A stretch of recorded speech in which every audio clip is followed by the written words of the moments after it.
الجزائريون يتسمون بدماثة الأخلاق وينفرون من أساليب التآمر الملتوية. إذا أحبوك تفانوا في حبك، وإذا كرهوك لم ينافقوك، ولا يخشون من المواجهة. في هذا السياق نتعلم سيداتي سادتي درس بسيط، وهو أن السيادة الجزائرية فوق كل اعتبار. الدول التي تأخذ سيادتها على محمل الجد تفهم حرص الجزائر على منح سيادتها الأولوية.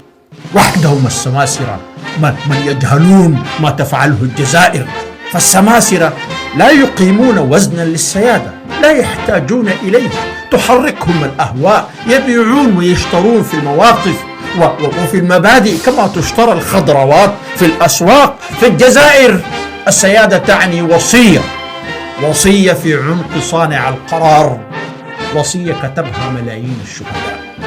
هذه سيادة غالية، هذه سيادة منتصرة، هذه سيادة جزائرية. وللحديث بقية. شكرا لكم.